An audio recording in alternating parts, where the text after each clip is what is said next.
ইংলিশে মাস্টার্স করেছি। জাতীয় পার্টিকে আমি বলেছি জাতীয় পার্টি। হাসিনা আপা গেছে যে পথে, জাতীয় পার্টি যাবে সেই পথে। এটা কোনো পার্টি না, বেসিক্যালি এটা কোনো পার্টি না। কারণ সে হলো জিএম কাদের হলো বিশ্ব বেঈমান।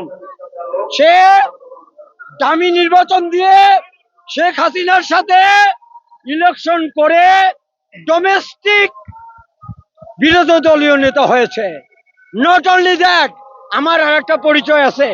আমি সুফি হাসিম টিভিতে অ্যাক্টিং করি। সে অসংখ্য লোকের কাছ থেকে সংরক্ষিত আসনে ইলেকশন করাবে বলে টাকা নিয়ে তার ওয়াইফ শরীফা কাদরকে মনোনয়ন দিয়েছে। কিন্তু অসংখ্য মানুষের কাছে সাথে সে মনোনয়ন বাণিজ্য করেছে। আমি এই 21 ফেব্রুয়ারিতে আমি Sufi Hasim ex teacher Milestone college English version, not only that but also আমি ঢাকা ইউনিভার্সিটি থেকে ইংলিশে মাস্টার্স করেছি। আমি জাতীয় পার্টি মানে জাতীয় বেঈমান। সরি টু মেনশন জিএম কাদের না, আমার একটা ব্যাড ল্যাঙ্গুয়েজ চলে আসছিল, আমি এটা ফেরত দিলাম।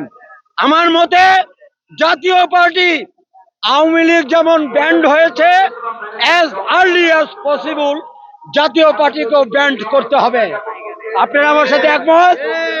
কারণ যে বেয়াদব জিএম কাদের বলে যে আমি 296টা আসনে জয়লাভ করব, একটা আসনেও সে জয়লাভ করতে পারেনি। আল্লাহ পাকের বিচার খুবই সূক্ষ্ম। আমার রাইট, ইন্নাল্লাহ আলা কুল্লি শাইইন কদির, নিশ্চয়ই আল্লাহ পাক সকল বিষয়ে ক্ষমতাশীল। যে পার্টি জামানত হারায় সে কোনো পার্টি হতে পারে না। আমি আর একবার বলতে চাই, জি আমার পরিচয় হলো, আবার ফ্রম দ্য বিগিনিং বলি, আমি Mohammad Sufi Hasim, Milestone English medium school and college Uttara ঢাকার সিনিয়র টিচার ছিলাম। নট অনলি দ্যাট, আমি ডিউ থেকে ইংলিশে মাস্টার্স করেছি। আর একটা কথা না বলতে পারছি না, আমি মাস্টার্স পরীক্ষা দেওয়ার সময় হাসিনা বিনা কারণে আমাকে সেন্ট্রাল জেলে রেখেছিল, উইদাউট এনি রিজন। আমি আমার কার্ড দেখিয়েছিলাম, mother's name, father's name, English literature, in spite of this সে আমাকে জেলখানায় রেখেছিল।